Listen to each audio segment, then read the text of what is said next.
नमस्कार साथियों। आज की क्लास में आप लोगों का जो चैप्टर नंबर 1 है भारत संसाधन उपयोग भूगोल का साथियों, इसका हम ऑब्जेक्टिव प्रश्न पढ़ने वाले हैं। पिछली क्लास में हमने साथियों इसको पूरे अच्छी तरीक़ा से मात्र 50 मिनट में इसको समाप्त कर दिया था। इस चैप्टर को आप उस वीडियो जाकर देख लीजिएगा, लिंक डिस्क्रिप्शन में दिया गया है। और हमारे चैनल पर यदि नए हैं तो चैनल को भी अवश्य सब्सक्राइब कर लीजिएगा। साथियों पहला नंबर प्रश्न देखिएगा कि सौर ऊर्जा निम्नलिखित में से कौन सा संसाधन है। तो देखिए साथियों, हमने आपको बताया सौर ऊर्जा मतलब क्या होता है, जो जो प्रकाश से बना हुआ ऊर्जा होता है। और इसको साथियों हम बार बार बना सकते हैं। आपके घरों में भी सौर ऊर्जा लगा होगा, यानी साथियों इसको पुनः बनाया जा सकता है, यानी पुनः पूर्ति योग्य यह संसाधन होगा। संसाधन क्या होता है साथियों, जिनका हम उपयोग करते वही क्या होता है, संसाधन होता है। 2 नंबर प्रश्न साथियों देखिएगा, और साथियों इसका पीडीएफ भी आपको फ्री मिल जाएगा। क्या करना है आप सभी को, हमारे टेलीग्राम में चाहे जुड़ जाइए चाहे व्हाट्सएप चैनल में, वहाँ पर आपको यहाँ पर पीडीएफ दे दिया जाएगा फ्री में। काली मृदा का दूसरा नाम क्या है। तो साथियों काली मृदा ये साथियों दूसरा चैप्टर का प्रश्न है। फिलहाल आप जान लीजिए कि रेगुर मृदा उसका नाम होता है। आगे देखिएगा, आगे 3 नंबर प्रश्न है साथियों, वृहद जल की उपस्थिति के कारण पृथ्वी को कहा जाता है। अभी साथियों इस चैप्टर का प्रश्न नहीं है, नहीं आ रहा है तो कोई दिक्कत नहीं है। तो देखिए पृथ्वी पर क्या है, 97% लगभग जल है, सॉरी लगभग 3/4 क्या होता है, जल है। तो उसी 3/4 जल होने के कारण साथियों इसको क्या है, नीला ग्रह कहा जाता है, क्योंकि अंतरिक्ष में देखने पर इसका क्या नीला दिखाई देता है। ठीक है साथियों, आगे देखिए 4 नंबर प्रश्न है। 4 नंबर की निम्नलिखित में प्राकृतिक संसाधन नहीं है। देखिए प्राकृतिक संसाधन हमने आपको क्या बताया, जो खुद भगवान के द्वारा दिया गया, इतना समझिए, जो खुद पर खुद बना हुआ है क्या है, प्राकृतिक संसाधन। और कौन नहीं है पूछ रहा है। तो देखिए वन पेड़ पौधा अपने आप बना है, ठीक है। नदियाँ भी अपने आप मतलब बह रही है। खनिज खनिज जो पदार्थ होती है अभी, लेकिन नगर जो है साथियों यह मानव के द्वारा बनाए गए। बहुत सारे लोग रहकर वहाँ पर क्या नगर का आविष्कार कर दिए, ठीक है। इसलिए प्राकृतिक संसाधन कौन नहीं होगा, तो नगर, ठीक है, समझिए। अगला नंबर ध्यान दीजिएगा प्रश्न साथियों, कि लौह अयस्क किस संसाधन वर्ग में शामिल है, मतलब किस कौन सा संसाधन है लौह अयस्क, ये समझिए। तो देखिए लोहा क्या होता है साथियों, हम इसका एक बार उपयोग करते हैं, दोबारा उपयोग मतलब सॉरी साथियों, एक बार लोहा का हम यदि बन गया तो क्या उसको साथियों खत्म हो गया, क्या बार बार लोहा को बना सकते हैं अपने आप से, कहिएगा नहीं। एक बार लोहा यदि खत्म हो जाता है गया तो हम नहीं बना सकते, यानी अनवीकरणीय। हमने क्या बताया था, नवीकरणीय मतलब जो नया बन सकता है, अनवीकरणीय मतलब जो नया नहीं बन सकता। तो लोहा को आप नया नहीं बना सकते, मतलब लोहा को पैदा नहीं कर सकते, इसलिए क्या होगा, अनवीकरणीय हम लोगों का सही उत्तर हो जाएगा। 6 नंबर प्रश्न साथियों, ज्वारीय ऊर्जा किस प्रकार के संसाधन का उदाहरण। तो देखिए ज्वारीय ऊर्जा को साथियों हम बार बार बना सकते हैं, यानी नया बना सकते हैं, यानी नवीकरणीय होगा, ठीक है। आगे देखिएगा, आगे साथियों प्रश्न है 7 नंबर की, किस प्राकृतिक संसाधन का भंडार सीमित है। देखिए कौन सा जो प्राकृतिक संसाधन मतलब जो कौन सा ऐसा संसाधन जो खुद बना है लेकिन सीमित है, मतलब वो क्या है, अब जितना है उतना ही रहेगा, उससे ज़्यादा नहीं होगा, नहीं घटेगा, घट जाएगा। क्योंकि साथियों क्यों क्यों घटेगा, क्योंकि उसका उपयोग हम मानव कर रहे हैं इसलिए घट जाएगा, लेकिन जितना है उतना ही रहेगा। वो कौन सा संसाधन है ये बताना है। तो देखिए यहाँ पर सब ऑप्शन को हम चेक करते हैं, आप सभी को देखिए। यहाँ पर साथियों जल ऊर्जा, जल तो पुनः बन जाता है, ठीक है। पवन ऊर्जा भी, पवन ऊर्जा बना लेते हैं, सौर ऊर्जा भी हम बना लेते हैं। लेकिन जो खनिज पदार्थ होता है साथियों, इसको बनने में लाखों वर्ष, सॉरी खनिज जो तेल होता है इसको बनने में लाखों वर्ष लग जाते हैं, इसलिए इसको बनाना संभव नहीं है।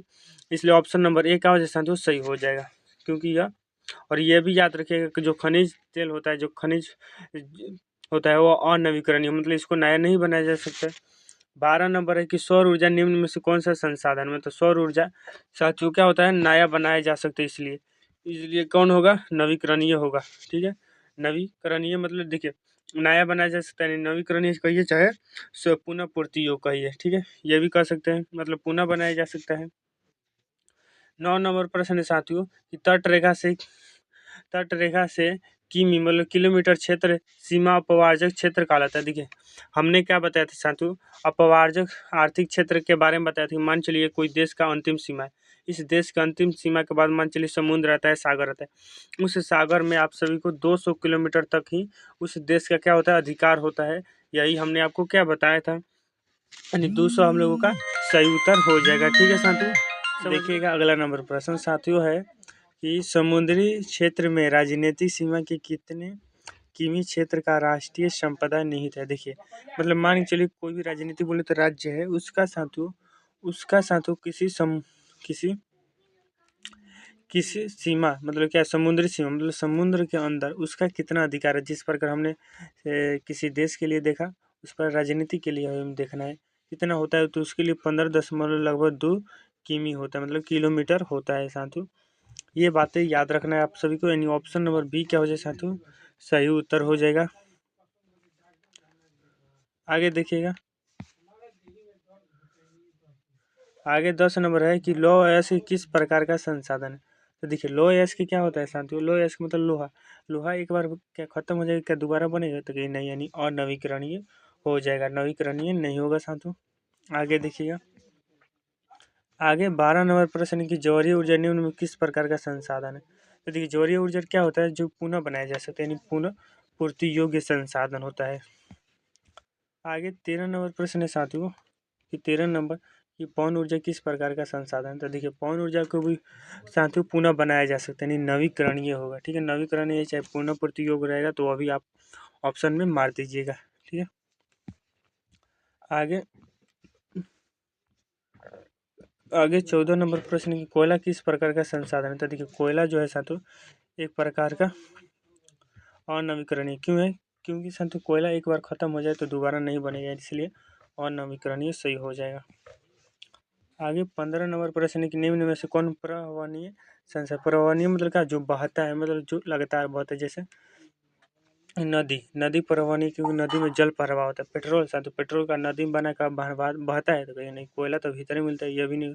वन वन तो जंगल मतलब एक जगह खड़ा रहता है, इसलिए प्रवाहनीय संसाधन कौन होगा, नदी हो जाएगा। ठीक, आगे देखिएगा साथियों, आगे 16 नंबर प्रश्न, इनमें से कौन सबसे कीमती अनवीकरणीय संसाधन, अनवीकरणीय कार्य मतलब जिसका पुनः नहीं बनाया जाए। देखिए जल तो पुनः बन जाएगा नहीं, जल नहीं होगा, पवन भी पुनः बन जाएगा नहीं, पवन भी नहीं होगा, वन भी बोले तो पेड़ पौधे हम लगा के बना सकते हैं, इसलिए वन नहीं होगा। ठीक, इसलिए खनिज हम लोगों का सही हो, क्योंकि खनिज को हम दोबारा नहीं बना सकते। ठीक, इसलिए सबसे ज़्यादा कीमती जो है खनिज है, अनवीकरणीय संसाधन। आगे 17 नंबर प्रश्न, इनमें से किस प्राकृतिक संसाधन का भंडार सीमित है, मतलब कौन सा ऐसा प्रकृति मतलब जो भगवान दिए हैं जिसका भंडार सीमित है उसको देखना है। ठीक है, सीमित है मतलब कहने का क्या अर्थ है, मतलब जितना दिया गया उतना ही रहेगा, उससे ज़्यादा ना बढ़ेगा। ठीक है, कम हो जाएगा। ठीक है, जैसे समुद्र, तो समुद्र साथियों असीमित है, इसका कोई गहराई नहीं। कोयला, कोयला साथियों कोयला यदि एक बार यूज कर लिया जाए तो दोबारा यूज नहीं कर सकते, तो कोयला एक बार खत्म हो जाए तो दोबारा बनने में लाखों वर्ष लग जाए, इसलिए कोयला जो हमारा अनवीकरणीय साधन है। पवन ऊर्जा को पुनः बनाया जा सकता है, सौर ऊर्जा को भी पुनः बनाया जा सकता है, इसलिए ऑप्शन नंबर बी हम लोग का हो जाएगा, सही हो जाएगा। आगे 18 नंबर प्रश्न है साथियों कि संसाधन के रूप में किस पदार्थ का अस्तित्व किसी पर निर्भर करता है। मतलब देखिए कोई भी वस्तु है, संसाधन मतलब किसी वस्तु का उपयोग, मान लीजिए कोई वस्तु है, ठीक, उस वस्तु का हम कितना उपयोग कर रहे हैं इस पर निर्भर करता है, मतलब उपयोगिता पर निर्भर करता है। अस्तित्व मतलब उसका कितना उसका इज्जत है, कितना उसका वैल्यू है, ये कायम रखता है किस पर, उसकी उपयोगिता मतलब उसका क्या यूज है। ठीक है, इसलिए उपयोगिता हम लोगों का सही हो जाएगा, मूल्यांकन नहीं होगा, मूल्य भी नहीं, मात्रा भी नहीं होगा ऑप्शन। ठीक,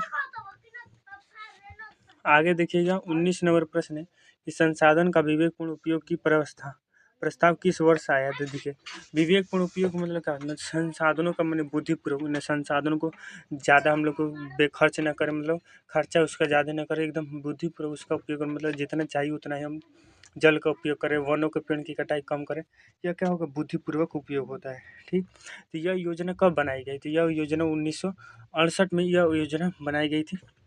आप सभी को ये बातें याद रखनी है, ध्यान रखनी है। ठीक है, देखिए 20 नंबर प्रश्न है साथियों कि आईपीसीसी मतलब आईपीसीसी का यदि फुल फॉर्म पूछेगा तो inter government panel on climate change. ठीक है, इसका फुल फॉर्म का मुख्यालय निम्नलिखित में से किस नगर में स्थित है, बताना है क्या न्यूयॉर्क में होगा, ठीक, क्या न्यूयॉर्क में होगा कि जेनेवा में होगा। ठीक है, जेनेवा में होगा कि बुडापेस्ट में होगा, लंदन में होता है। देखिए ये याद रखिएगा, जो आईपीसीसी का जो संघ मुख्यालय है जेनेवा में है, ये बातें याद रखिए, इंपॉर्टेंट प्रश्न है। ठीक है, आगे 21 नंबर प्रश्न है कि क्योटो सम्मेलन कब होता है। देखिए क्योटो जो सम्मेलन हुआ था साथियों सन 1997 में क्योटो सम्मेलन हुआ था। ठीक है, आगे साथियों 22 नंबर प्रश्न है कि किसने कहा था कि हमारे पास पेट भरने के लिए बहुत कुछ है, परंतु पेटी भरने के लिए नहीं। मतलब यह कथन किसका है? तो हमने आपको बताया था, यह कथन गांधी जी का द्वारा कहा गया है। आगे 23 नंबर प्रश्न है कि पर्यावरण संरक्षण हेतु पहला विश्व शिखर सम्मेलन कहाँ हुआ था? तो पहला जो विश्व शिखर सम्मेलन हुआ था साथियों, वो कहाँ हुआ था? तो एक वो नाम है, क्या नाम है याद नहीं आ रहा है, मतलब ऑप्शन देखेंगे। देखिए, न्यूयॉर्क में नहीं हुआ था, जेनेवा में भी नहीं हुआ था, उसका जो होता, हाँ, स्टॉकहोम में हुआ था, स्टॉकहोम में, ठीक है। इसलिए ऑप्शन नंबर सी हो जाए, बुडापेस्ट में नहीं भी हुआ था, ठीक है। आगे देखते हैं।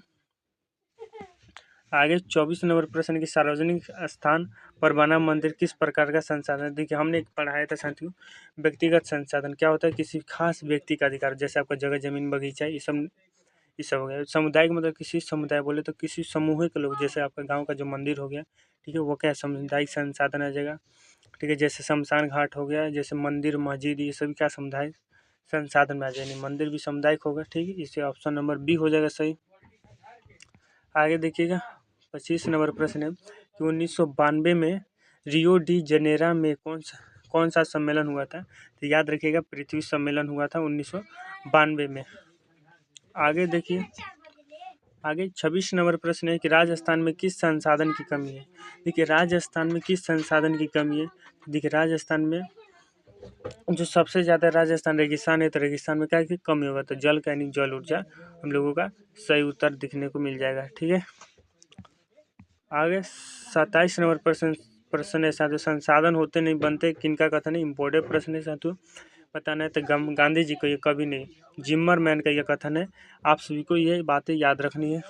आगे 28 नंबर प्रश्न है कि स्मॉल इज ब्यूटीफुल किन की रचना है? तो शमशेर की रचना है, ठीक है, शमशेर की रचना है। ये सभी बातें आप सभी को याद रखनी है, ठीक है। आज की वीडियो कैसी लगी आप सभी को कमेंट में बताना है, और वीडियो पसंद आई तो लाइक कीजिएगा, और सभी मित्रों के पास जरूर शेयर कीजिएगा साथियों। और अभी तक चैनल को सब्सक्राइब नहीं किया तो जरूर सब्सक्राइब कर लीजिए, ठीक है साथियों। मिलते हैं नेक्स्ट वीडियो में, तब तक के लिए धन्यवाद।